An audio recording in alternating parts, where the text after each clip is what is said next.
ইন্নাল হামদুলিল্লাহ নাহমাদুহু ওয়া নাস্তাইনুহু ওয়া নাস্তাগফিরুহু ওয়া নাউযু বিল্লাহি মিন শুরুরি আনফুসিনা ওয়া মিন সাইয়্যাতি আমালিনা মান ইয়াহদিহিল্লাহু ফালা মুদিল্লা লাহু ওয়া মান ইউদ্লিল ফালা হাদিয়া লাহু ওয়া আশহাদু আল্লা ইলাহা ইল্লাল্লাহু ওয়াহদাহু লা শারীকা লাহু ওয়া আশহাদু আন্না মুহাম্মাদান আবদুহু ওয়া রাসূলুহু আম্মা বাদ ফাইন্না খায়রুল হাদিসি কিতাবুল্লাহ ওয়া খায়রুল হাদী হাদী মুহাম্মাদিন সাল্লাল্লাহু আলাইহি ওয়াসাল্লাম ওয়া শাররুল উমুরি মুহদাসাতুহা ওয়া কুল্লু মুহদাসাতিন বিদআহ ওয়া কুল্লু বিদআতিন দালালা ওয়া কুল্লু দালালাতিন ফিন্নার। আসসালামু আলাইকুম ওয়া রাহমাতুল্লাহি ওয়া বারাকাতুহু। আমরা গতদিন যেখানে শেষ করছিলাম তারপর থেকে শুরু করি ইনশাআল্লাহ। আমাদের ইতে ছিল যে তাকলিদ শব্দটা নিয়ে, তাকলিদ শব্দ বা তাকলিদের টার্মটা নিয়ে, এটা নিয়ে যে এক্সট্রিমিজম, এটা ছিল আমাদের গতদিনের বিষয়। আমরা অনেকটুকু পড়ছিলাম, যেটুকু পড়ছিলাম তারপর থেকে আমরা শুরু করব। আমি জানি কারো কারোর জন্য জিনিসগুলো হয়তো একটু মাথার উপর দিয়ে যাবে বা একটু বোরিং লাগতে পারে। একটু স্কলারলি বই, একটু স্কলারলি বই, মানে একটু গবেষণামূলক বই। তারপরেও আমরা যদি মনে রাখতে পারি, আমাদের মাথায় থাকে, অল্প থাকলেও সেটা কাজে লাগবে। তা আমরা গতদিন দেখতেছিলাম যে তাকলিদ শব্দটাকে তাকলিদ ধরে নিয়েই দুইটা ভাগে ভাগ করা। একটা হচ্ছে ব্লেম ওয়ার্দি তাকলিদ বলছেন, যেটা নিয়ে চিন্তা মানে প্রশ্ন তোলা যেতে পারে। আর কিছু জিনিসকে তাকলিদই বলেন নাই তারা, মানে তাকলিদের ভিতরেই ফেলতে চান নাই।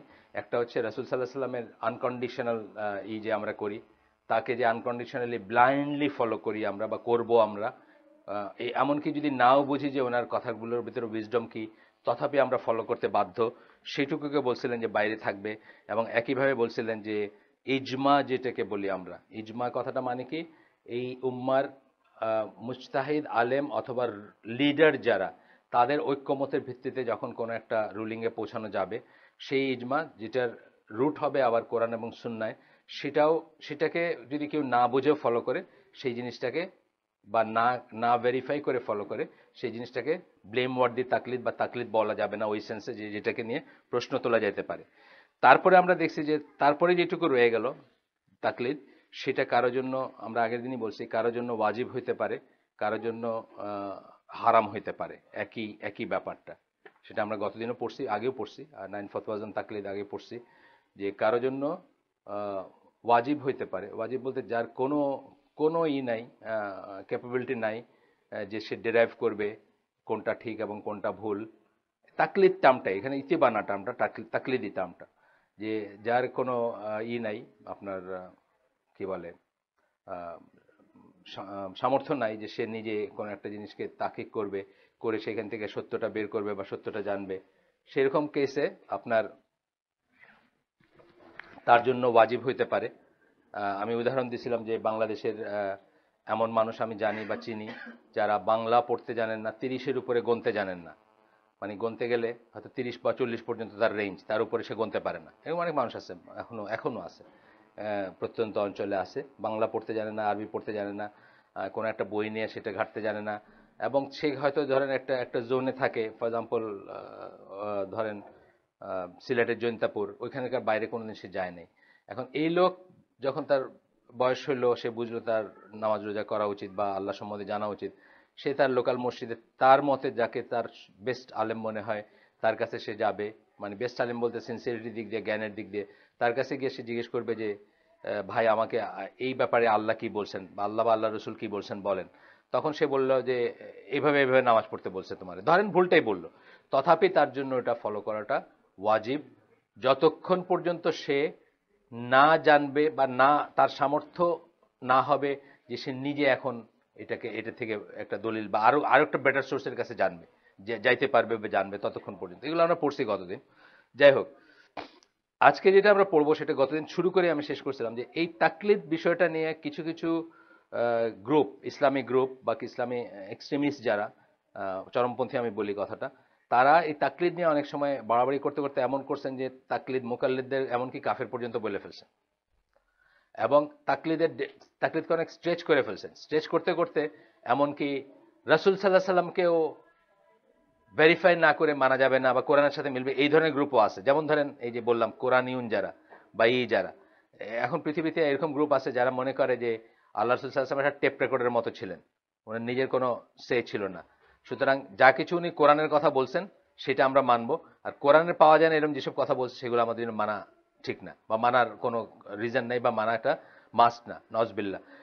এই যে জিনিসটা, এই যে টেন্ডেন্সিটা আসছে, এটা কিন্তু ওই এক্সট্রিমিজম থেকে আসছে যে তাকলিদকে আপনি গবেষণা করতে করতে, স্ট্রেচ করতে করতে এমনভাবে নিয়ে গেলেন যে আল্লাহ রসুল সাল্লাল্লাহু আলাইহি ওয়াসাল্লামের কথাকে আপনি এখন তাকলিদের ভিতর ঢুকায় ফেলতেছেন, বা ইজমাকেও ঢুকায় ফেলতেছেন। ইজমা বলতে যেটা একদম একদম নিশ্চিতভাবে বড় আলোচনা, যে আমার কোনো স্কলার এটাকে অথরিটি হিসাবে কোনো প্রশ্ন তুলেন নাই, ইজমা পর্যন্ত কোনো প্রশ্ন তুলেন নাই। কিয়াস নিয়ে কিছু প্রশ্ন আছে, আগেই বলছি আমরা, কিয়াস, ইস্তিসান বা এরকমের আরো আরো কিছু আছে, মানে সূত্র আছে, শরিয়ার উৎস আছে, যেগুলো নিয়ে স্কলারদের ভিতর বা অন্যদের ভিতর দ্বিমত আছে। কিন্তু প্রথম তিনটা, কোরআন, সুন্নাহ এবং ইজমা নিয়ে কোনো কোনো সমস্যা নাই বা কোনো রকম দ্বিমত নাই। সেই জায়গাতে ইজমাকেও তারা ওই ক্যাটাগরিতে ফেলে দিচ্ছে, এরকম আছে আর কি। যাই হোক, আমরা আজকে পড়বো শুকরি মুস্তাফা, তাকফির ওয়া হিজরা, বা ইজিপ্টের যে জামাতুল মুসলিমিন, যার নাম অনুসারে বা যার ফিলোসফি অনুসারে এখনকার চরমপন্থী গ্রুপগুলাও ক্রমান্বয়ে এই নাম দিয়ে থাকে বা এই নামে নিজেদের করতে চায়। যদিও এটা ঠিক যে আমাদেরকে কেউ জিজ্ঞেস করলে আমাদের প্রথম পরিচয় হবে মুসলিম, কিন্তু এই ব্যাপারে আপনাদেরকে আগে বলছি বা আগে আবারও বলতেছি যে স্কলাররা কি বলেন, যে আল্লাহ রসুল সাল্লাহ সাল্লাম যখন ছিলেন, আল্লাহ রসুল সাল্লাহ সাল্লাম যখন বলছেন যে এই 72-73 ফেরকার যে কথাগুলো আসছে, বিভিন্ন বিভিন্ন হাদিসে আসছে, যখন সাহাবীরা জিজ্ঞেস করছেন যে কারা সেই শুদ্ধ দল বা কারা সেই জান্নাতি দল বা কারা জান্নাতে যাবে, আল্লাহ রাসূল সাল্লাল্লাহু আলাইহি ওয়াসাল্লাম নানা রকম টার্মে বলছেন। একটা টার্ম বলছেন আল জামা, আল জামা বলছেন। আল জামা, যারা জামা কারা আসলে, আল্লাহ রসুল সাল্লাল্লাহু আলাইহি ওয়াসাল্লামের জামা কারা? আল্লাহ রসুল সাল্লাল্লাহু আলাইহি ওয়াসাল্লামের আন্ডারে যে জামাতটা ছিল ওইটাই হলো মুসলমানদের জামাত। সেখানে আর আপনার আজকের মতো এই ব্রাদারহুড, হেফাজত, জামাত, এই ধরনের বিভক্তি বা এই ধরনের দল দল ভাগ ছিল না। কমি কমি, দেওবন্দি, আটরশি, এই ভাগ ছিল না, একটাই ভাগ ছিল। ইভেন মুনাফিকও ছিল ওটার ভিতরে, আমরা বলি প্রায় মুনাফিকও ছিল ওই জামাতের একজন মানুষ, মানে একজন একজন সদস্য। তাহলে সেই সময় আপনাকে বলতেই হবে এটা, আমি এবং আমার সাহাবীরা যার উপর প্রতিষ্ঠিত, মানে জামাতের উপর, সেই জামাতটাই হচ্ছে আল জামাত, সেই জামাতটাই হচ্ছে জামাতুল মুসলিমিন। কিন্তু এখন এখন আমরা অবশ্যই নিজেদের মুসলিম বলবো, এটাই আমাদের সবচেয়ে বড় পরিচয়। বাট এর সাথে আমাদের আরো কিছু বলতে হইতে পারে, কারণ আমি খোমেনির দলের লোক না। তো খোমেনির সাথে কি আমি এগ্রি করতে পারবো? খোমেনি যা বলছে আর আমি এগ্রি করতে পারবো না।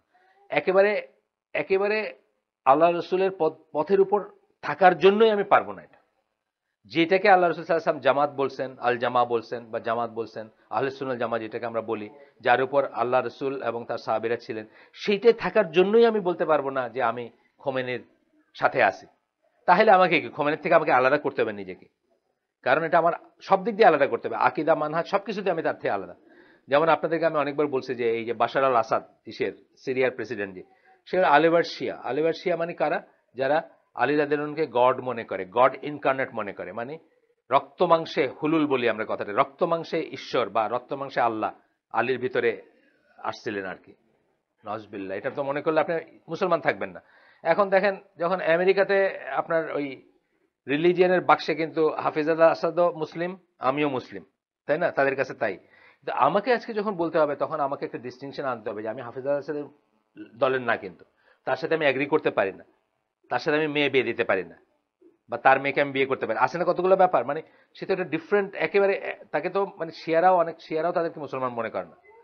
তাহলে এই জন্যই নতুন করে আমরা কি বলি, এই টার্মটা বলি আহলে সুন্নাহ ওয়াল জামা। এটা কিন্তু কোনো বিভক্তির জন্য না, এটা শুধু ওইটা বোঝানোর জন্য যে আল্লাহ রসুল সময়, রসুল সাল্লাল্লাহু সময় যে জামাতটা ছিল, যেটাকে আল জামা উনি বলছেন, সেটাই মুসলমানদের জামাত ছিল, এবং সেই জামাতের উপরে আমি আছি। এইটাকে আপনি নাম এখন কি দিবেন দেন, কিন্তু আমি ওর ওর অংশ না। আমি হাফিজ আল আসাদ কি বাশার আল আসাদের অংশ না, বা সে আমার অংশ না, অথবা আমি খোমেনির অংশ না বা খোমেনি আমার অংশ না। এটা বলার জন্য আমাদেরকে এটা এটা বলতে হয়। যাই হোক, আমরা ফিরে আসি। শুকরি মুস্তফার দল, তাকফির বা হিজরা, এই মডার্ন ডেজ ইসলামের সবচেয়ে কট্টরপন্থী, চরমপন্থী দল ছিল। তারা নাই হয়ে গেছে, নাই বলতে মানে মানে এখন ব্যক্তির ভিতরে আছে, মানে দল হিসাবে নাই হয়ে গেছে। বাট তাদের আকীদা বা তাদের মানহাজটা এই চলতে থাকবে, ছিল আগে, এখনো আছে, অনেকের ভিতরে আছে। যাই হোক, তো তখন উনি বলছেন যে যে একটা জায়গায় বলতেছেন, the consensus which he claims is a form of তাকলিদ। মানে শুকরি মুস্তাফা বলছেন, I do not know anyone who made such a statement before him। শুকরি মুস্তাফার আগে আর কেউ, তাকফির ভাই আমির, আর কেউ এই ক্লেমটা করেন নাই যে কনসেনসাস মানে ইজমা যে এটাও এক ধরনের তাকলিদ। এটা আমরা গতদিন এই পর্যন্ত আসছিলাম।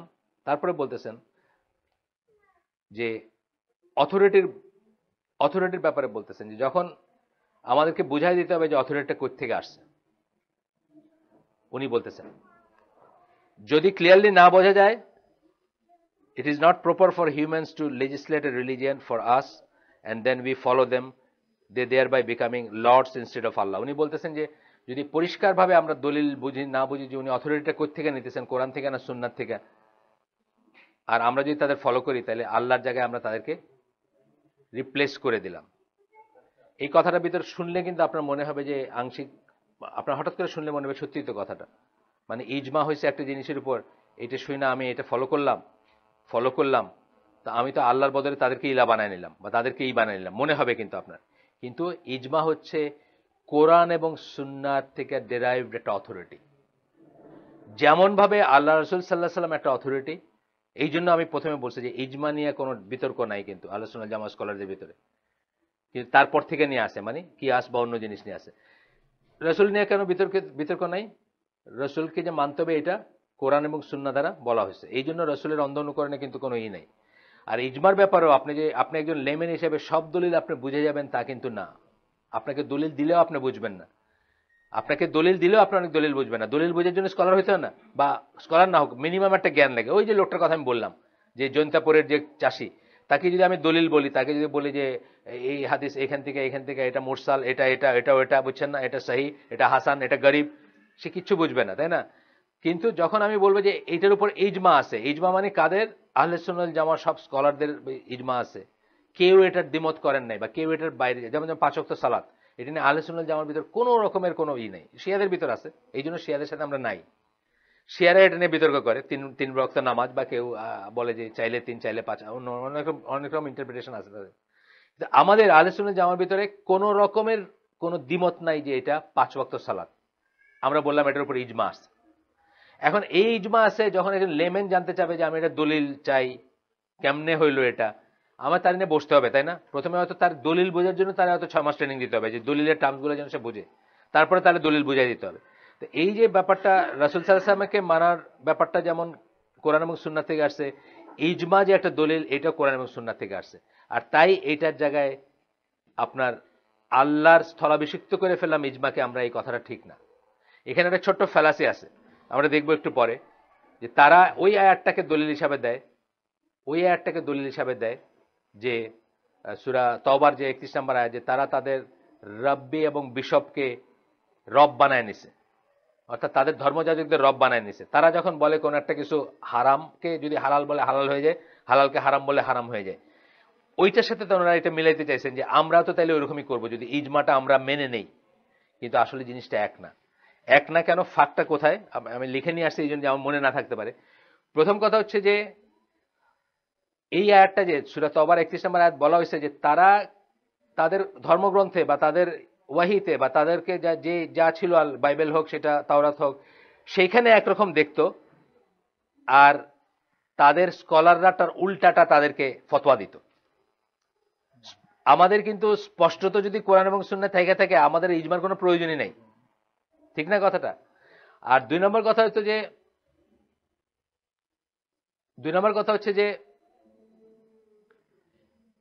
ওইখানে যে রবের কথা বলা হয়েছে সেটা শুধু অ্যাকশনে না, অ্যাকশনে এবং বিশ্বাসে যখন তারা চেঞ্জ হয়ে যেত, মানে আমার আকীদাটাও আমি এর কাছ থেকে নিতেছি, আমার অ্যাকশনটা আমি তার কাছ থেকে নিতেছি, তখন বলা হয়েছে তাদেরকে ইলা বানায় নেওয়া হয়েছে। শুধুমাত্র একটা কাজের ব্যাপার না এটা, বুঝছেন তো কথাটা? শুধুমাত্র একটা কাজ না, একটা জিনিস না, আকীদাটাও ওই মতো হয়ে যাচ্ছে, তখন কিন্তু বলা হয়েছে এটা। যেমন ধরেন চ্যানেল আইয়ের কথা আপনি বললেন, এই যে যার কথা বললেন চ্যালেঞ্জ করছেন, কার কথা বললেন জানি, কত লক্ষ টাকা দিয়ে চ্যালেঞ্জ করছেন।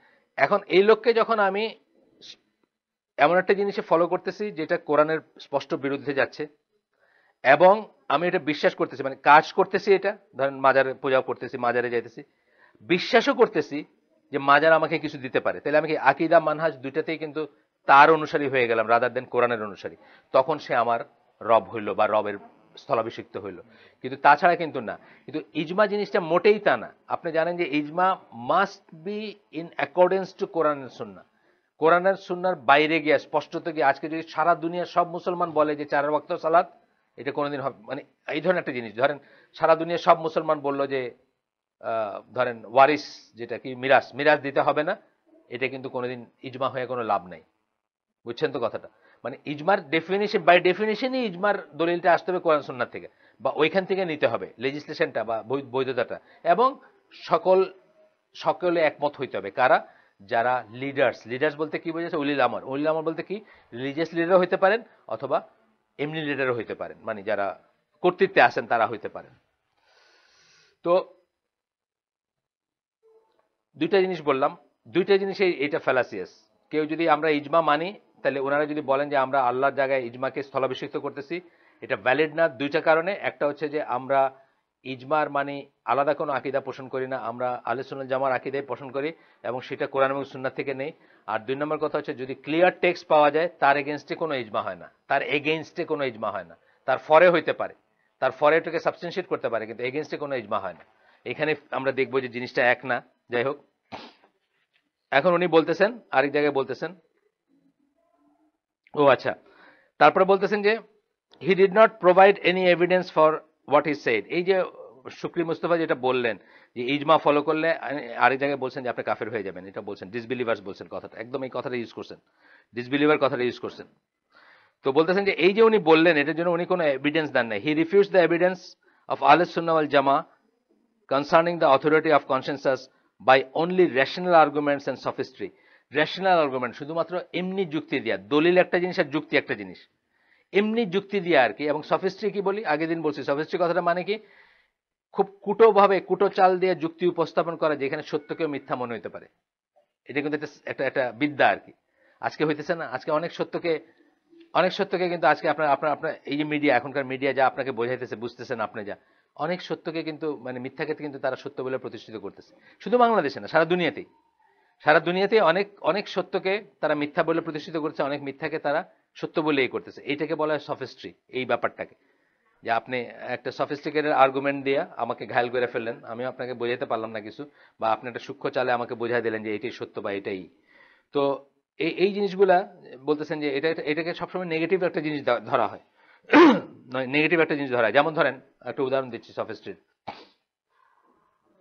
আমি আপনাকে জিজ্ঞেস করলাম যে আমরা আল্লাহর কাছে তো চাই জিনিস, আমরা আল্লাহর কাছে প্রার্থনা করি না? হ্যাঁ করি। চাইলে তো আল্লাহ দেন, তাই না? যে হ্যাঁ আল্লাহ তো চাইলে দেন। আচ্ছা দেখি আপনার চোখ বুঝেন তো, বুঝলেন। তা আল্লাহর কাছে একটা চকলেট চান তো, আপনি চাইলেন, পাইছেন? পান নাই। তার মানে কি আল্লাহ আপনি চাইছেন, আপনাকে দেন নাই, তার মানে আল্লাহ আপনার কথা শুনেন নাই। এই যে যুক্তিটা, এটা মানে শিশুপল্লীতে কোন একটা স্কুলে, এনজিও চালানো স্কুলে এটা বলছেন। তারপর টিচারের কাছে চাইলো, টিচার সবার একটা করে চকলেট দিল। মানে আল্লাহর কাছে চাইলে আল্লাহ দেয় না, দিতে পারে না, টিচারের কাছে চাইলে টিচার দেয়। এই যে কুটো চালটা, এটা একটা খুব খুব থার্ড গ্রেডের একটা যুক্তি দিয়ে আপনাকে কিন্তু ইমান থেকে করলো। মানে এই ধরনের জিনিসগুলোকে আমরা সফিস্ট্রি বলি। মানে একটা ফন্দি করে একটা জিনিসই করবেন যেটার ভিতরে আসলে অর্ধসত্য আছে। অর্ধসত্য এটা যে মানে এটা সুন্নাহ না যে আপনাকে আসমান থেকে মুখের ভিতরে চকলেট, আল্লাহ কখনো এটা বলেন নাই। এই জীবনের জন্য এটা সুন্নাহ না যে আমি চাবো আর এখানে বসবো আর আমার মুখে এসে ঢুকবে বা হাতে আসবে। এই জীবনের জন্য এটা সুন্নাহ না। এই চাওয়ার মানে এটা না। এই জীবনের জন্য চাওয়াটার মানে কোনো একটা আসবাবের থ্রুতে আসতে হবে, কজ এন্ড এফেক্ট দিয়ে আসতে হবে। কারো কাছে তার সেটা ছাড়াও আসতে পারে, সেটা হলো স্পেশাল পিপল। বাট আমাদের জন্য, আপনার আমার জন্য, আমাদের এই জীবনের সুন্নাহ হচ্ছে আমাকে কাজ করতে হবে, একটা জিনিসের জন্য অর্জন করতে হবে। চকলেটটার জন্য আমাকে পয়সা উপার্জন করতে হবে, আমার বা আমার বাপের, সেই পয়সা দিয়ে দোকানে যাইতে হবে, দোকান থেকে এই করতে হবে। হ্যাঁ, আলটিমেটলি সেটাও আল্লাহ দিচ্ছেন এবং চাওয়াটা ওইভাবে ফুলফিল হবে। কিন্তু এইভাবে ফুলফিল হইলে ইমানের জন্য বা এত আমাদের বক্তৃতার দরকার ছিল না, যেভাবে আমরা ওই এসওএস পল্লীতে যেভাবে বলতেছে ফুলফিল করার কথা, তাহলে এইগুলো কিছু দরকার ছিল। আমরা এখানে বসে কি করতেছি? আমরা এখানে বসে আমাদের ইমানটাকে শক্ত করার চেষ্টা করতেছি। কেন শক্ত করার চেষ্টা করতেছি? ইমান মানে কি? ইমান মানে যেসব জিনিসে আপনাকে আল্লাহ চাইছেন না দেখে আপনি বিশ্বাস করবেন। যদি 2-2 4 দিয়ে বিশ্বাস করে তো সবাই বিশ্বাস হয়ে যেত, তাহলে আমাদের হালাকার দরকার ছিল না। আপনি চাইতেন, কাফের চাইতো, মুশরিক চাইতো, সবাইকে আল্লাহ চকলেট দিলেন, মিষ্টি দিলেন, আঙ্গুর দিলেন, সবাই আল্লাহতে বিশ্বাস করতো। তারপরে করতো না হয়তো কেউ, সেটা ওই যে ইহুদিরা ওই মান্না সালওয়া, সেটা পরেও তারা অধৈর্য হয়ে গেছিল যে কেন পেঁয়াজ কেন খাইতে পারতেছে না, ডাইল কেন খাইতে পারতেছে না, সেটাও করতো কিছু মানুষ। বাট যাই হোক, অন্তত আল্লাহ বিশ্বাস করতো আর সরাসরি বিশ্বাস করতো। তাইলে এই দুনিয়ার জন্য এটা সুন্নাহ না আল্লাহর, যে আপনি চাবেন আর আপনার হাতে দেওয়া হবে। কিন্তু ওইখানে কি বাচ্চাগুলোর মাথায় তো এগুলো নাই, বাচ্চাগুলো তো এত কিছু জানে না, বাচ্চাগুলো কিন্তু অনেকে ইমান হারায় ফেললো। তারা মনে করলো দূর আল্লাহ কি, আল্লাহ তো শুনেন না, আল্লাহর কাছে চাইলে কোনো লাভ নেই, চকলেট তো দেন নাই, টিচারের কাছে চাইছি টিচার দিছে, এইটাকে বলে সফিস্ট্রি। তো এইটার মাধ্যমে তারা এই করছে, মানে উনি উনি কথাগুলো বলছেন। তো এইখানে এই আলোচনা শুরু করতে গিয়ে উনি বলতেছেন যে আমরা প্রথমে দুইটা কাজ করব, একটা হচ্ছে যে ইজমার মানেটা দেখব, আর আমরা এই দলিল দেখব যে ইজমা হচ্ছে কোরআন সুন্নাহ থেকেই বৈধ একটা জিনিস, এবং এইটা দেখব যে ইজমা যখন আমরা ইজমার উপর যখন কোনো কিছু ইজমা প্রতিষ্ঠিত হবে আর সেটাকে যদি আমরা মেনে নেই তাহলে সেটা তাকলিদ না। তিনটা ভাগে ভাগ করলেন। প্রথমে হলো ইজমার ডেফিনেশন, আমরা জানি এখানে সবাই, তারপরে আমরা আরেকবার মানে মানে কিতাবি ডেফিনেশনটা দেখব। তারপরে বলতেছেন যে আমরা দেখব যে ইজমা হচ্ছে একটা অথরিটি। অথরিটি মানে কি? কর্তৃত্ব। কোরআন সুন্নাহ দুইটা অথরিটি, দলিল, কর্তৃত্ব। ইজমা হচ্ছে একটা দলিল বা কর্তৃত্ব, তার কথাটা ওয়েটি, তার কথাটা আমাদের মানতে হবে, এটা দেখব। আর 3 নম্বর দেখব যে আমরা যখন ইজমাটা মানি সেটা কিন্তু তাকলিদ, ওই ব্লেম ওয়ার্ড দিয়ে তাকলিদ না, যেই তাকলিদ নিষেধ করা হয়েছে সেই তাকলিদ না, বা সেটা তাকলিদই না।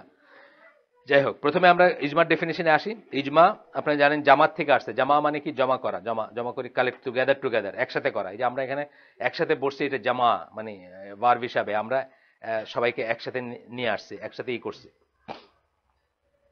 তো ইজমা আসছে ওখান থেকে। ইজমাতে কি বলতেছেন? The agreement of all the people who bind and unbind. এই যে বাইন্ড অ্যান্ড আনবাইন্ড কথাটা, যারা কিছু একটা, বাইন্ড মানে কিছু একটাকে যুক্ত করে, বাঁধে, আনবাইন্ড মানে খোলে বা ভাঙে, তারা কারা? তারা হচ্ছে মুস্তাহিদ আলেমরা এবং উলিল আমর যাদের বলেছে, এবং লিডাররা। লিডার বলতে আজকের যে কনসেপ্ট অফ লিডার এটা হয়তো 100% না, কিন্তু ধরেন তখনকার যে কনসেপ্ট ছিল লিডারের, যে একটা গোত্র আছে বানু হাসিম, বা অথবা যে কোনো একটা বানু মুস্তালেক বা একটা কিছু, তার যে তার একটা আমির থাকে, সেই লোকটা এসে যখন wise man, old man, what ever, তার কথাটা সবাই মেনে নেয়। সেই লোকটা এসে শুনলো আপনার একটা যুক্তি, শুনে বললো হ্যাঁ আমার মনে হচ্ছে এটাই তো ঠিক। এই ধরনের যাদের কথায় ম্যাটার করে, তারা সবাই যখন একটা জিনিসের উপর একমত হন, the agreement of all the people who bind and unbind, all বলছেন সবাই। ধরেন এখন বিনবাজ বললেন আর ওসামিন বললেন না আমি এটা মানি না, তাহলে কিন্তু ইজমা হইল না। আমাদের যুগের কথা, উদাহরণ একটা আনলাম, তাহলে কিন্তু ইজমা হইল না। বিনবাজ বললেন যে আমি মনে করছি এটা, আর ওসামিন বললেন যে এটা এটা এটা ইজমা না। এটা তখনই একটা অন্যরকম ব্যাপারে গেল গিয়ে আপনার তাহকিকের ব্যাপারে। যেমন আমরা এখানে একটা উদাহরণ পড়ছিলাম যে টয়লেটে বিসমিল্লাহ পড়ার ব্যাপারে, এটা নিয়ে যখন আরেকজন জিজ্ঞেস করছেন আমি তখন দলিল দিলাম যে মোহাম্মদ সাল্লাল্লাহু আলাইহি ওয়াসাল্লাম বলছেন যে আমরা টয়লেটে বিসমিল্লাহ পড়বো না, কারণ বিসমিল্লাহ টয়লেটে পড়াটা মাকরু, আর বিসমিল্লাহ ওজুর আগে যে পড়তে হয় এটা ওয়াজিব না, এটা মুস্তাহাব, মানে এটা রিকমেন্ডেড, এটা ওয়াজিব না, এটা ওজু শর্ত না, বা পড়তেই হবে এমন জিনিস না। এটা একটা মত। আব্দুল আজিজ বিন বাজ বলছেন যে কেবলমাত্র অজুর ক্ষেত্রে টয়লেটে বিসমিল্লাহ পড়া যাইতে পারে বলছেন, কারণ অনেক স্কলারের মতে বিসমিল্লাহটা পড়তেই হবে অজুর আগে, ওয়াজিব। মতটা ডিফারেন্ট হয়ে গেল না দুইটা? তার মানে কি এটার উপর ইজমা হয় নাই। এখন আপনার আমার কারোর জন্য শিরোধার্য না যে ওয়ান অর দ্য আদার আমাদেরকে মানতেই হবে, বুঝছেন তো ব্যাপারটা? মানে ওই ধরনের একটা অকাট্য জিনিস হয় না এটা, যে হয় এইটাকে মানতেই হবে অথবা ওইটাকে অবশ্যই মানতে হবে, এরকম রইল না। এখন আপনি কি করবেন? আপনি দলিলগুলো দেখলেন, আপনি যুক্তিগুলো দেখলেন, তাদের রুটগুলো পারলেই দেখলেন। আর যদি আপনার মনে হয়, আপনি যদি অলরেডি যে তাহকিক করছেন তার বেসিসে মনে হয় যে আলেম এ ইজ মোর অ্যাকসেপ্টেবল দেন আলেম বি, আপনি আলেম একটা ফলো করলেন, এটা জায়েজ আপনার জন্য, যতক্ষণ আপনি না করতে পারেন। কিন্তু আমরা এটা অকাট্য বিষয় হলো না, কারণ এটার উপর ওই ইজমা যেটা হয় না। কিন্তু 5 ওয়াক্ত সালাতের ব্যাপারে ওসামিনও বলবেন 5 ওয়াক্ত, বিনবাজও বলছেন 5 ওয়াক্ত, এন্ড সন উপরের দিকে যারা গেছেন 1400 বছর সবাই বললেন 5 ওয়াক্ত। তাহলে এইটার ব্যাপারে আমার আর কোনো ওই স্কোপটা থাকলো না। এই কথাটা আর কি বোঝার ব্যাপার। People who bind and unbind, অথবা টাই অ্যান্ড আনটাই, কথাটা আসছে অন্য জায়গায়। ইমাম নওয়াবির কথা আসলে এটা, ইমাম নওয়াবি তার এই ওয়ার্ডটা ইউজ করছেন। এখানে একজন স্কলার যিনি আল আমাদি, উনি এইটা ইউজ করছেন, of a particular era of the nation of Muhammad sallallahu alaihi wasallam, particular এরা, পার্টিকুলার যুগ, কারণ যুগটা একটা ইম্পর্টেন্ট জিনিস। তো ধরেন এখন আমি কেন বিনবাজার উসামিনের কথা বললাম, এই যুগের মানে গত শতাব্দীর তারা ছিলেন from the people who tie and untie, তাই না? এখন আরেক সময় ধরেন আল্লাহ রাসূল সাল্লাল্লাহু আলাইহি ওয়াসাল্লাম এর মৃত্যুর পরে ইবনে আব্বাস এবং ইবনে ওমর তারা ছিলেন, আব্দুল্লাহ ইবনে ওমর তারা ছিলেন টাই এন্ড আনটাই যারা, অথবা বাইন্ড এন্ড আনবাইন্ড যারা। তো এটা একটা পার্টিকুলার সময়তে যারা থাকবেন তাদের কথা বলা হচ্ছে। এভিডেন্স গেল গিয়ে, ইজমার ডেফিনেশন শেষ আমাদের, যে যখন সকল মানুষ যারা ম্যাটার করে, এখানে একটা বোঝার ব্যাপার আছে, আগের দিনও বলছি বলছি, ইজমা মানে কিন্তু গণভোট না। বাংলাদেশের সবাই যদি বলে এই আম জনতা আপনি আমি, এটা ইজমা হবে না, কারণ আপনার আমার দিন সম্বন্ধে কোনো জ্ঞানই নাই। বলতে পারে বাংলাদেশের সব মানুষ একদিন বলতে পারে যে আমরা আর আজান শুনতে চাই না মাইকে, যেরকম শুরু হয়েছে একদিন বলতে হবে যে আজানটা অনেক ডিস্টারবেন্স, আমরা একটা ঘুম ভাঙে যায় ফজরের সময়, আরাম করে ঘুমাইতে পারি না, আমরা শুনতে চাই না, তাতেও কিছু আসা যায় না। কারণ এই গণভোট না এটা, বা গণমানুষের ভিতরে কয় ভোটে কতজন কি বললো এটা না ব্যাপারটা। ব্যাপারটা হচ্ছে যারা মুস্তাহিদ আলেম এবং যারা উলিল আমর তাদের সকলে যদি একমত হন, তাইলে সেটাকে আমরা ইজমা বলবো। গেল, এটার যে অথরিটি আছে সেটা আমরা এখন দেখব। এটার যে অথরিটি আছে, এটা যে দলিলের একটা অথরিটি, একটা কর্তৃত্ব, একটা এর যে একটা অথরিটির কথার আর কি বাংলা বলবো বলেন? কর্তৃত্ব বললাম একটা, আর কি? এটা যে দলিলের একটা ইয়ে আর কি, মানে সূত্র। এটা তো আপনি ইংলিশ বললেন, আপনি আরো কঠিন ইংলিশ বললেন। পাভেল একটু বাইর করো। গ্রহণযোগ্যতাও ঠিক না, অথরিটি, কর্তৃত্ব বলছি আমি। আর কোন ভালো বাংলা? কর্তৃত্ব, কর্তৃপক্ষ আর কি, যে সে বলবে আমি মেনে নিব, এই ব্যাপারটা এটা আর কি। যাই হোক, এটা আশা করি বুঝছেন আপনারা। তো এখন আমরা দলিলে যাই, যে কোন দলিল থেকে আসলো যে এটা একটা অথরিটি। সেটা হচ্ছে সূরা নিসার 115 নম্বর আয়াত। আমরা অনেকবার বলছি, এই আয়াতটা পড়লে আমি বলছি আমার খুব ভয় লাগে। ভয় লাগে, আমাদের সবাই এই আয়াতটাকে ভয় করা উচিত, যারা আমরা ইসলামের কাজ করতে চাই বা ইসলামের কথা বলি। কেন? আয়াতটাতে আল্লাহ বলতেছেন, if anyone contents with the messenger even after guidance has been plainly conveyed to him, কেউ যদি তার সাথে প্রতিযোগিতা করে, তার বিরোধিতা করে, কার সাথে? আল্লাহ রসুলের সাথে। তার বিরোধিতা বা তার সাথে কম্পিটিশন দেয়, বা তার মতের উপরে মত দেখায়, বা তার মানে অন্য কোনো কিছু বলে, সোজা কথা। Even after guidance has been plainly conveyed to him, আপনাকে যখন হেদায়েতের কথাগুলো প্লেনলি বলে দেওয়া হয়েছে, জানাই দেওয়া হয়েছে, তারপরেও আপনার বলতেছেন, এই যে বললেন চ্যানেল আই বা অন্য কিছু, ঘুরায়া পেঁচায়া জায়েজ করার চেষ্টা করতেছেন আপনার যেটা মত, আপনার হাওয়া যেটা বলে সেটাকে। এটা আমার নিজের ব্যাপারে খুব ভয় লাগে, মানে এই আয়াতটা যখনই পড়ি। তারপরে বলতেছেন, and follows a path other than that of the believers, এবং একটা মেয়ে কাউকে খুঁজতেছে। আপনার নাকি এই ভাই, সাদ ভাই, আপনার বোধহয় মেয়ে, দেখেন তো। আমি আচ্ছা, তো বলতেছেন যে প্লেনলি তার কাছে দেওয়ার পরে, and follows a path other than that of the believers, এইখান থেকে দলিলটা আসতেছে। বিশ্বাসীদের পথ ছাড়া অন্য কোন পথ ফলো করে, খোঁজে, বা সেই পথ অনুসরণ করে। এটা বিশ্বাসীদের পথকে আমি আগেই আপনার বলছি, তখন বিশ্বাসী কারা ছিলেন? সাহাবীরা ছিলেন। তাদের তাদের যার উপর ইজমা হয়েছে, বা তারা যেটার উপরে একমত, সোজা কথা, সেই পথের বাইরে যদি কেউ কোনো পথ খোঁজে, we shall leave him in the path he has chosen, আমরা তাকে সেই পথেই ঘুরতে দিব। And land him in hell what an evil refuge, এবং তাকে জাহান্নামে নিয়ে ছাড়বো আর কি, বা জাহান্নামে তার এন্ড হবে, সে গিয়া পৌঁছাবে জাহান্নামে, তাকে যাইতে দিব আমরা।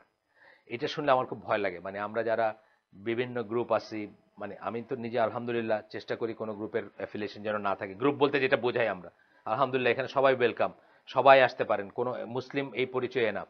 কিন্তু তথাপি আমাদের যে কিছু কিছু গ্রুপ আছে যারা তাদের এইটাকে প্রোপাগেট করতে চায়, এই যে বললেন যে মাজার জিয়ারত এবং কবর জিয়ারত বা কি জানি মিলাদুন্নবী চ্যালেঞ্জ করছে একজন, মানে এই যে জিনিসগুলাকে সে এস্টাবলিশ করতে চাচ্ছে ক্লিয়ার ই আসার পরে মানে কি, আপনারা জানেন যে বেদাত কিন্তু আপনি প্রুফ করতে পারবেন না। প্রুফ যেটা করতে পারবেন না ওইটাই বেদাত। কেউ আপনার বললো যে বলেন তো এই মাজারে যাওয়া কোন দলিলে আছে নিষেধ? আপনার উত্তর কি হবে? বেদাতকে নিষেধ করা হয় নাই কোথাও, যেটাকে আদেশ করা হয় না ওইটাই বেদাত। আপনি 1 কোটি বেদাত ধরেন, ফর এক্সাম্পল সালাত নিয়ে আপনি 1 কোটি বেদাত, বেদাত মানে কি? নব্য আবিষ্কার। 1 কোটি জিনিস আপনি আবিষ্কার করতে পারেন। এই 1 কোটির কথা কিন্তু কোরআনে বা হাদিসে লেখা নেই, এটা করা যাবে না, এটা করা যাবে না, এটা করা যাবে না, এটা 1 কোটি বার বলা হয়নি। কিন্তু কি করা যাবে ওটা বলা হয়েছে, আর করা যাবে বাইরে যেটা আছে ওটাই বেদাত। তা আপনি তো প্রথম আন্ডারস্ট্যান্ডিংটা আপনার ভুল, এবং আপনি ওটাকে চাইতেছেন যে ঘুরাইয়া পেঁচাইয়া কেমনে করে জায়েজ কইরা মানে মানুষের ওই দলে টানবেন। এই আয়াতটা পড়লে আমার সেই ভয়টা হয়, নিজেকে নিয়ে হয় যে আমি যেন সেরকম না হই। আর যারা এরকম করে যাচ্ছেন all in the name of Islam, বা অনেক শুদ্ধ শুদ্ধ ব্যক্তিরাও করে যাচ্ছেন এরকম জিনিস, যে তাদের একটা কাল্ট আছে, তাদের একটা ওয়ে আছে, সেটাকে তারা এস্টাবলিশ করতে যাচ্ছেন। আল্লাহ মাফ করুন, আমি যেন তাদের দলভুক্ত না হই, বা আমরা যেন না হই। এইখান থেকে বলতেছেন, this verse is one of the most famous indicating the authority of consensus, এইটার থেকে ইজমা। এই যে ওয়ে অফ দ্য বিলিভার্স যে বলছেন, এটা হচ্ছে ইজমা। ওয়ে অফ দ্য বিলিভার, বিশ্বাসীদের ওয়ে যেটা। আর বিশ্বাসীদের ওয়ে বলতে কি, আবারও বলছি যে ওই আমরা ঘুরে ফিরে যাব যে নবী এবং নবীর সাহাবীরা যে পথের উপর ছিলেন, এমনকি একজন হইলেও সেটাই জামা। আমরা এখানে পড়ছি আগে, সবাই চলে গেল, শুধু একজন ওই পথটাকে ধরে রাখলো, সেই জামাত। আর সবাই থাকলো কিন্তু সবাই ডিভিয়েটেড হয়ে গেল, সেটা জামাত না, তাই না? আমাদের আন্ডারস্ট্যান্ডিং সেটা। নাম্বার না কিন্তু কথাটা, নাম্বার বা কত, এই যে বললাম বাংলাদেশের সকল মানুষ একদিকে ভোট দিল, এটা কোনো দলিল না, নাম্বার না। এখানে হচ্ছে শুদ্ধতা, এবং শুদ্ধতা বিচার করতে হবে ওই ওই ঈশের নিরিখে।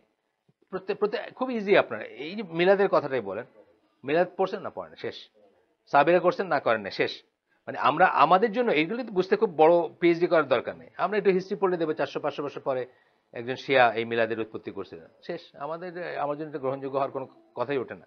খুব সাধারণ জ্ঞানী আমাদের জন্য গ্রহণযোগ্য হওয়ার কোনো কথা ওঠে না।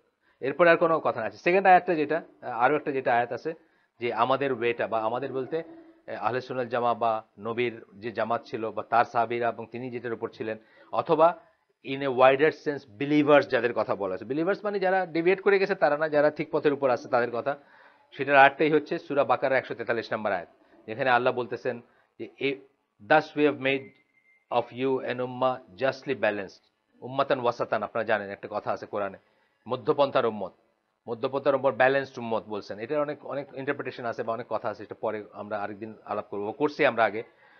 তো বলতেছেন যে thus we have made you of you, তোমাদের ভিতর থেকে তোমাদেরকে আমরা বানাইছি মধ্যপন্থার উম্মত, জাস্টলি ব্যালেন্স। জাস্টলি ব্যালেন্স মানে সুবিচারের উপর, এবং ব্যালেন্স মানে মানে সুবিচার যে উপর, অথবা একটা একটা স্ট্যান্ডার্ড বা একটা ড্যাটাম বা একটা একটা প্যারাডাইম, যার নিরিখে অন্যদেরকে বিচার করা হবে।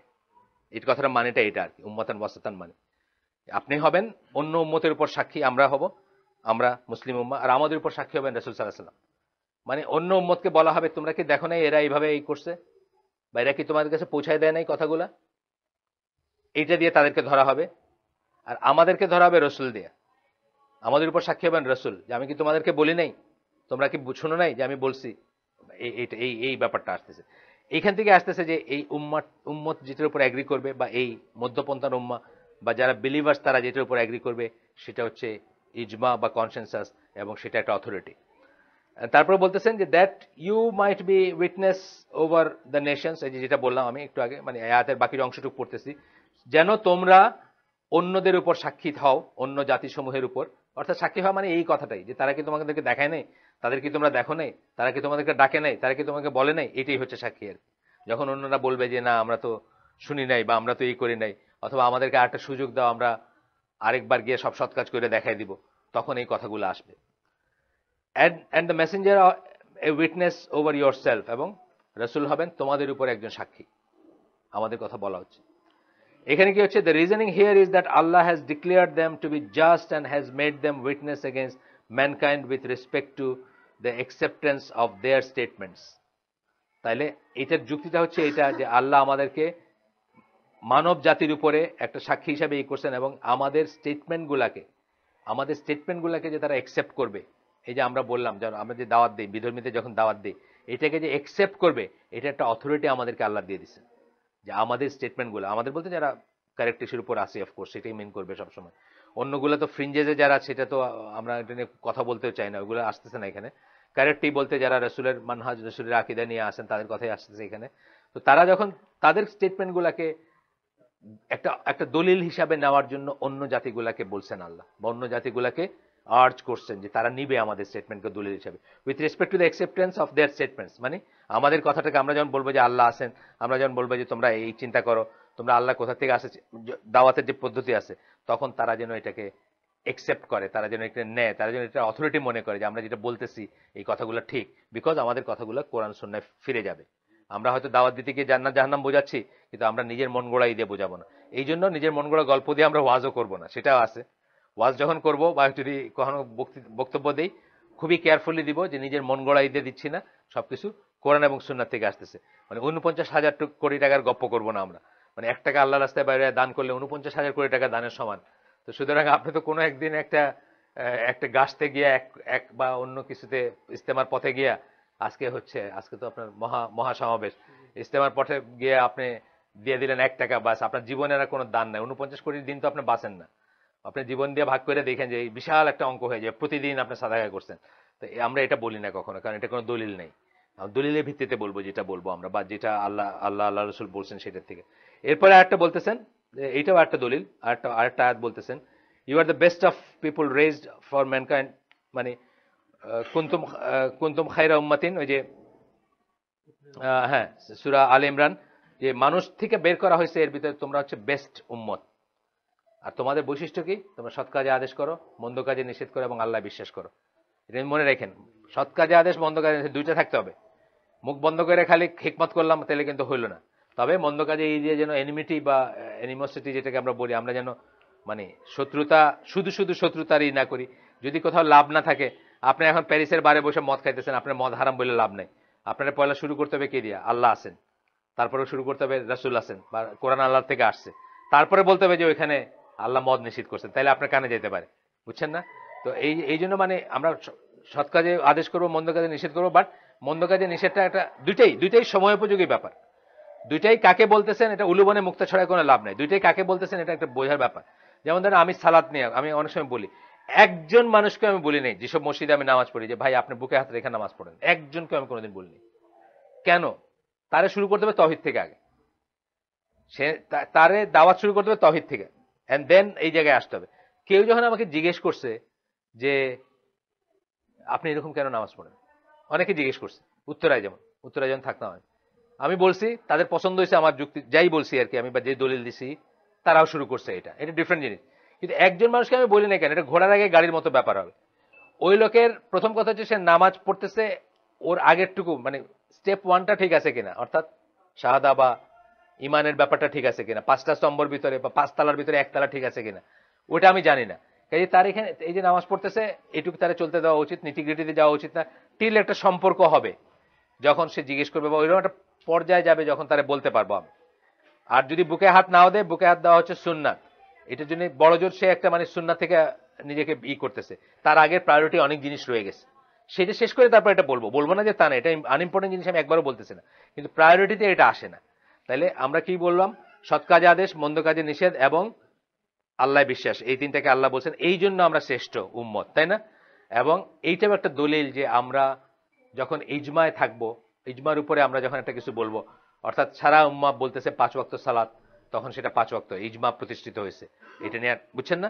এটা একটা দলিল যে যখন উম্মত বা এই উম্মত যখন এক হবে কোনো ইস্যুর উপরে, তখন সেটা একটা দলিল, বা সেটাকে গ্রহণ করতে হবে। এটা হচ্ছে কোরআনের আরো আরো আরো কিছু আয়াত আছে যেগুলো লুজলি বলে ইচ্ছের কথা, বা জেনারেলি বলে, আমরা সেগুলো পড়লাম না। আরো জেনারেল আছে কিছু আয়াত।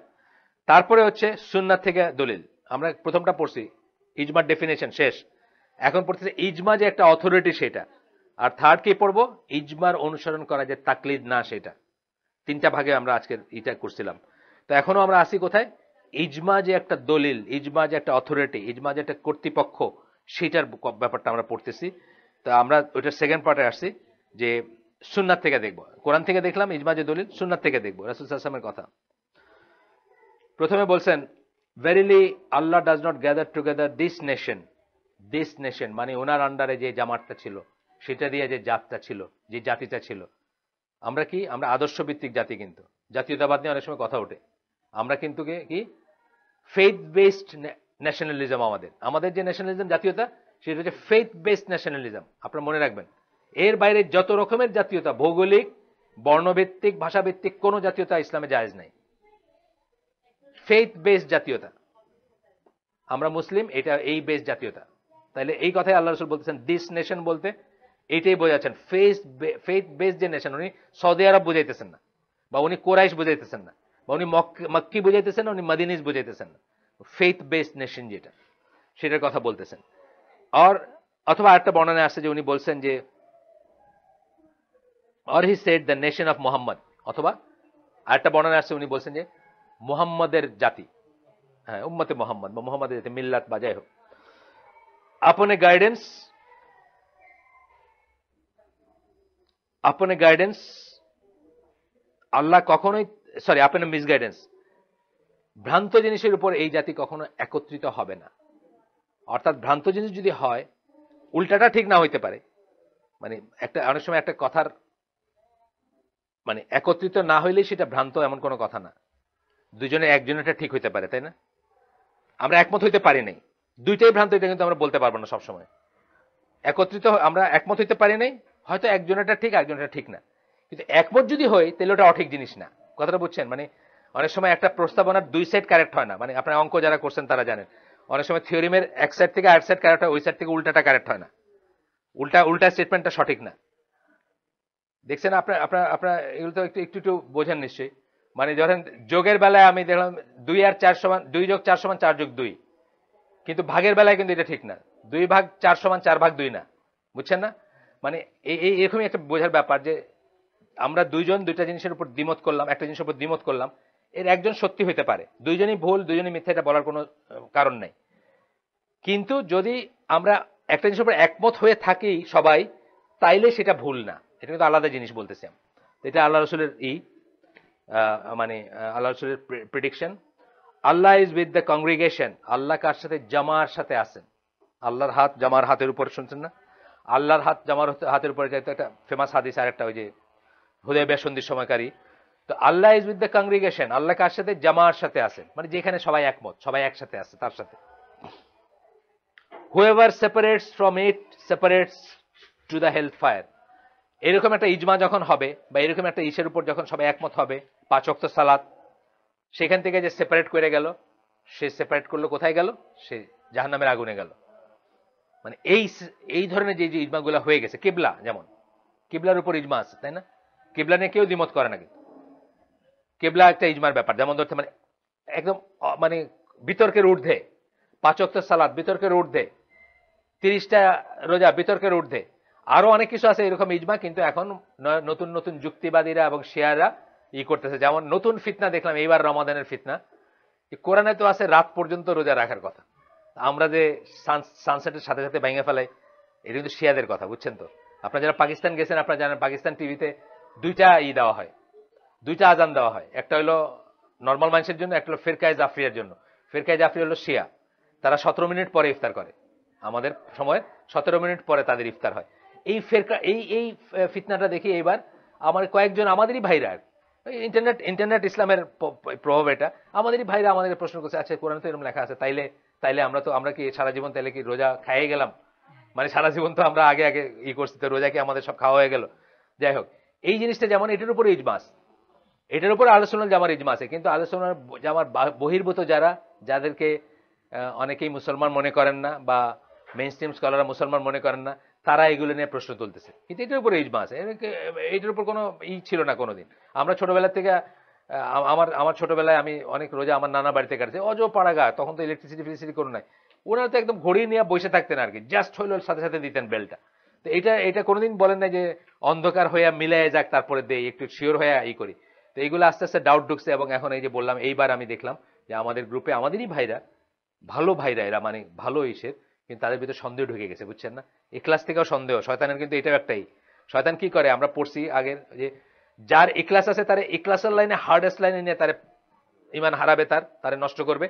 আর যার ল্যাক্স, তার ল্যাক্সিটির লাইনে একদম সবচেয়ে ঢিলা করতে করতে নিয়ে তার ইমান হারাবে। মানে যে ধরেন সালাতে মানে ঠিক মতো যাইতেই চায় না, তার একেবারে দূরে অনেক সময় আছে, ঘুমাও একটু, বা একটু বসো না আস্তে ধীরে, তারপর দেখা ওয়াক চলে গেল। আর যে সালাত নিয়ে খুব সবকিছুতে খুব সিরিয়াস, তার দেখেন অজু করতে করতে ওয়াক চলে গেল, খালি অজু করতেছে আর ভাঙতেছে, মনে হইতেছে ঠিক মতো হয় নাই, এই যারা ভিজে নেই, এই দাড়ির চিপায় ঢুকে নেই, আর একটু ঢুকায় নেই। বুঝছেন না? মানে যারে যেটা দিয়ে সে পারে আর কি, সেইভাবে বিপদগামী করে। তো আমাদের ব্যাপারও তাই, এই যে মানে বেশি এক্লাস আর কি। আমি সারা জীবন রোজা রাখলাম, 1 মিনিটের জন্য যদি আমার রোজাটা নষ্ট হয়ে যায়, 17 মিনিট সময়, তো 17 মিনিট আমি সারাদিন না খেয়ে থাকছি, 17 ঘন্টা ধরেন। এবার রোজা টোজা অনেক জায়গায় 17 ঘন্টা ছিল, 18 ঘন্টা ছিল, ওই যে ওই পোলার জোন গুলা, বা ওই কি বলে নর্দার্নলি জোন গুলাতে। তো চিন্তা করছি আমি 17 ঘন্টা না খেয়ে থাকছি, 17 মিনিট না খেয়ে থাকলে কি হয়, আমি আমার এটা কমপ্লিট করি আমার এই ক্লাসটাকে। কিন্তু একটা জিনিস বুঝতে হবে, যে কষ্টকর রাস্তায় কিন্তু বেশি ইমানদারির রাস্তা না সবসময়। কোনটা বেশি ইমানদারি? সুন্নাহর রাস্তা হচ্ছে বেশি ইমানদারির রাস্তা। জিনিসটা আপনার কাছে সহজ মনে হতে পারে, আমরা অনেকেই সহজতা নিতে পারি না, আমরা আমরা আমরা নিতে পারি। ফর এক্সাম্পল, আপনি সকালে উজু করে বাইরেছেন, বিকাল 5টা পর্যন্ত আপনি উজুতে আসেন, 5টার সময় আপনার জাস্ট 5টায় আসরের আজান পড়তেছে, আর আসরের জামাত দাঁড়াইতেছে, শয়তান আপনাকে বলল যে সারাদিন গুল্লা, তোমার কি অজু আছে? আমরা এই সহজতাটা নিতে পারি না। অজুর ইটা কি? আপনার মনে না যদি পড়ে যে আপনার অজু গেছে বা ভাঙছে, তাহলে আপনার অজু আছে। আপনি সকালে বাইরেছেন, 5টা বাজতেছে, সো হোয়াট? আপনার মনে পড়লো না যে আমার অজু গেছে, মানে অজু যাওয়ার কোনো কাজ ঘটছে, আপনার অজু আছে এবং আপনি স্ট্রিট সালাতে দাঁড়ায় পড়বে। কিন্তু শয়তান ওই সময় আপনাকে বললো যে সারাদিন ধরে ঘুরলে কি অজু থাকে? আপনার ওইখানে কিন্তু ইকামত দিচ্ছে, আপনি অজু করলেন, দেখলেন আসসালামু আলাইকুম রহমতুল্লাহ, বা শেষ, আপনার জামাত শেষ। 27, হ্যাঁ 27 গুণ শেষ আপনার, মানে যাই ছিল আর কি। তো এই জন্য আপনাকে বুঝতে হবে যে সবসময় যে কঠিনটাই ঠিক পথ তা না, কিন্তু এটা কিন্তু আমাদের ভিতর অনেকেরই আছে যে সবসময় কাঠিন্যটাই ঠিক। বরং দেখবেন সুন্নাহ হচ্ছে সবসময় সোজাটা ঠিক। এই যে সফরের সময় যখন সাহাবীরা কেউ কেউ কঠিন, তাদেরকে আল্লাহ রাসূল করেন নাই, কিন্তু নিজে কিন্তু রোজা ভাঙছেন। যুদ্ধের সময়, সফরের সময় নিজে কিন্তু রোজা ভাঙছেন। কেন? ওয়েন ইট ইজ পারমিসিবল, উনি সবসময় সহজটাই বেছে নিয়েছেন এবং আপনাকেও তাই করতে বলছেন, যাতে আপনার উপর, আপনার জীবনের উপর কাঠিন্য না আসে, আপনি যেন ফেড আপ না হয়ে যান। একদিন আপনি কিন্তু এই কঠিন করতে করতে নিজের উপরে একদিন হয়তো আপনার বল ধূর।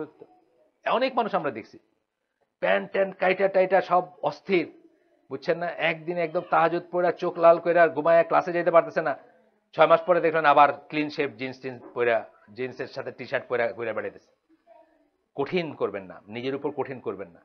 কঠিনের কাঠিন্যের ভিতরে কিন্তু নাই, মানে কোনো মর্তবা নাই বা কোনো কি বলবো, মানে ফজিলত নাই।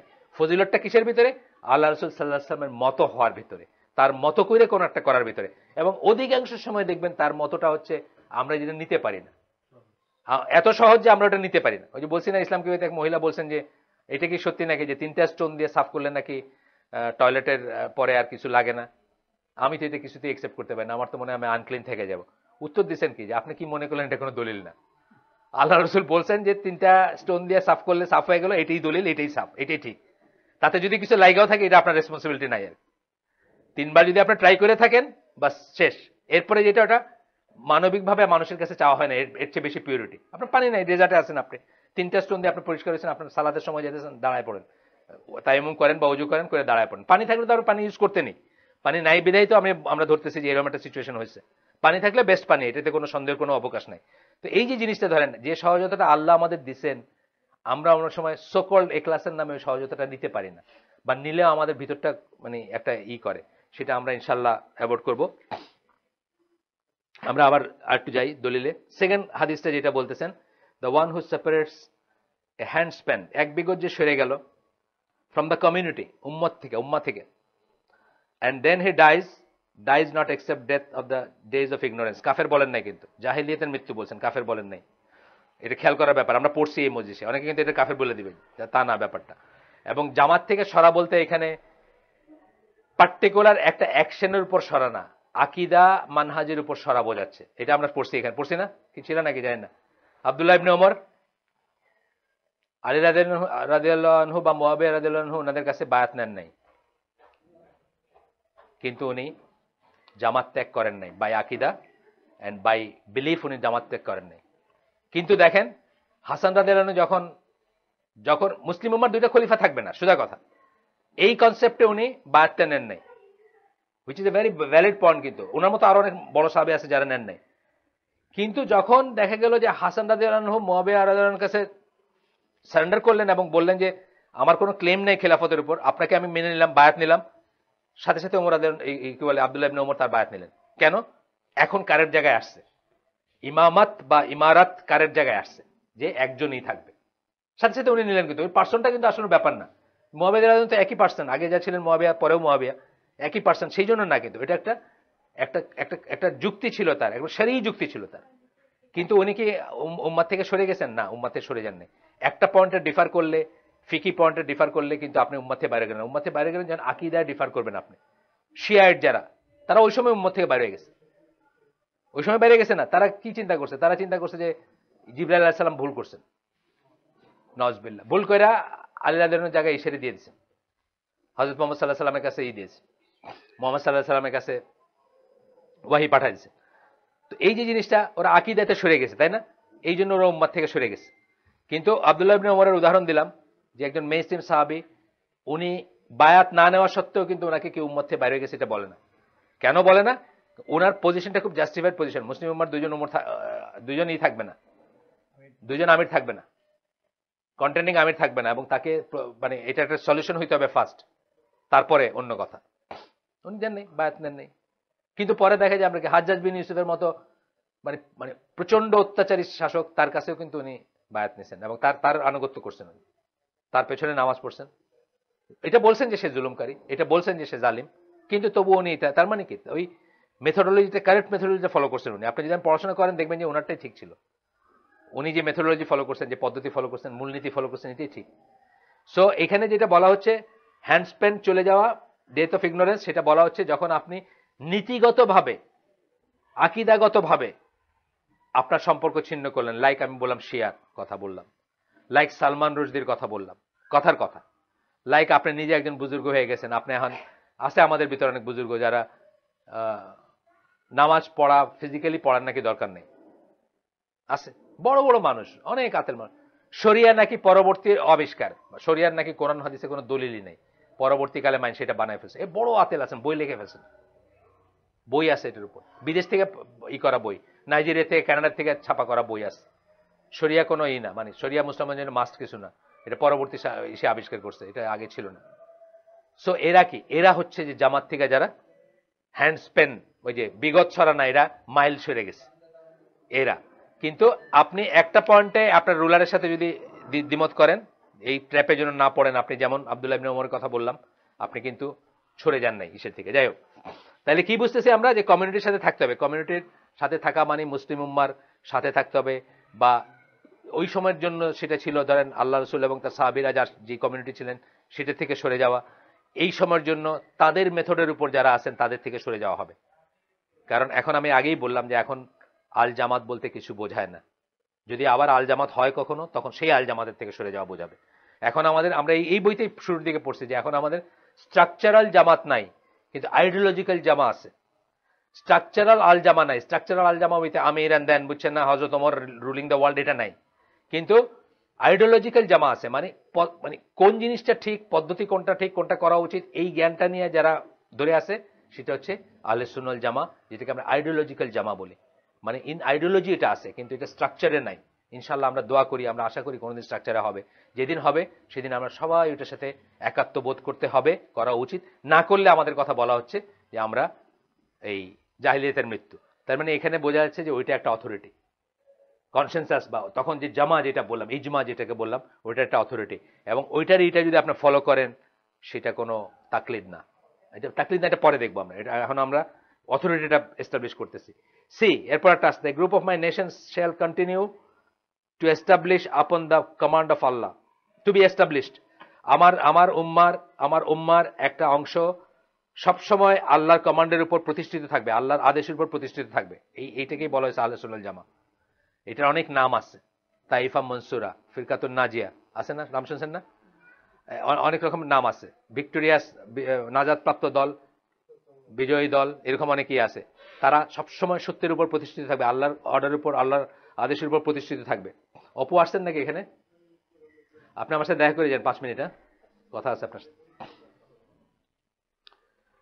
They will not be harmed by those who abandon them or differ from them. তাদের কোনো ক্ষতি হবে না যারা তাদেরকে ছেড়ে যাবে তাদের জন্য, অথবা তাদের সাথে যারা দ্বিমত পোষণ করবে তারা তাদের কোনো ক্ষতি করতে পারবে না। ওই যে ঘুরে ফিরে যাচ্ছে আমরা ওই কথাটাই, যে আহলে সুন্নাত জামার পদ্ধতির উপর, তরিকার উপর থাকলে, একজন থাকলে সেটাই জামাত, সবাই যদি ছেড়েও চলে যায়। তো বলতেছেন যে তাদের কোনো ক্ষতি করতে পারবে না তারা, অথবা তাদের কোনো ছেড়ে গিয়ে কোনো ই করতে পারবে না, until the command of Allah comes and they are victorious over other people. যতক্ষণ আল্লাহর হুকুম না আসে বা অর্ডার না আসে, এবং তারা সকলের উপরে ভিক্টোরিয়াস হবে, তারা সকলের উপরে বিজয়ী হবে। এটা দিন হবে, আমরা জানি, আমাদের বিশ্বাসের কোরে আছে যে একটা আবার ইসলাম পৃথিবীকে রুল করবে, সমস্ত পৃথিবীকে রুল করবে ইসলাম, এটা আমরা জানি। গেল আরেকটা হাদিস, এই হাদিসগুলো সব রেফারেন্স আছে, আপনারা দেখে নিন। এখানে প্রথমটা ছিল তিরমিজিতে ছিল, আলবানি, দাঁড়ান একটু দেখি, হ্যাঁ আলবানি এটার চেইন, কয়েকটা চেইনকে সহি বলছেন, অনেক চেইন এটা বর্ণিত। 2 নম্বর হাদিসটা ছিল বুখারী মুসলিমের, যেটা বললাম। 3 নম্বর এখন যেটা পড়লাম, এটা বুখারী মুসলিমের হাদিস। এখন এইমাত্র যেটা পড়লাম 4 নাম্বারটা পড়বো এখন। Whoever wants the comfort of paradise, যে জান্নাতের স্বাচ্ছন্দ্য চায়, জান্নাতের ভোগবিলাস বা স্বাচ্ছন্দ্য বা আরাম চায়, let him stick to the congregation, সেই জন্য জামাতের সাথে লেগে থাকে, জামার সাথে লেগে থাকে, মেইন স্ট্রিমের সাথে লেগে থাকে। মেইন স্ট্রিম মানে পপুলার স্ট্রিম না, বারবার মাথায় রাখবেন এটা। যখন আমরা মেইন স্ট্রিম ইসলাম বলি, পপুলার বা পপুলাস কোনোটাই বলি না। জনসংখ্যা যেটার বেশি সেটাও বলি না, জনপ্রিয় যেটা বেশি সেটাও বলি না। কিন্তু মেইন স্ট্রিম যেটা বলি, কারেক্টনেসের দিক দিয়ে মেইন স্ট্রিম। কারেক্টনেস মানে আল্লাহ রসুল সাল্লাহ সাল্লাম যার উপর ছিলেন, তার সাহাবীরা যার উপর ছিলেন, সেটাকে আমরা মেইন স্ট্রিম বলি। সেটা যদি একজন হয় সেটা মেইন স্ট্রিম। আল্লাহ সুবহানাহু ওয়া তাআলা কোরআনে, আপনারা তো সবাই জানেন এখানে, যে ইব্রাহিম আলাইহিস সালামকে একাই একজন উম্মত বলে সম্বোধন করছেন।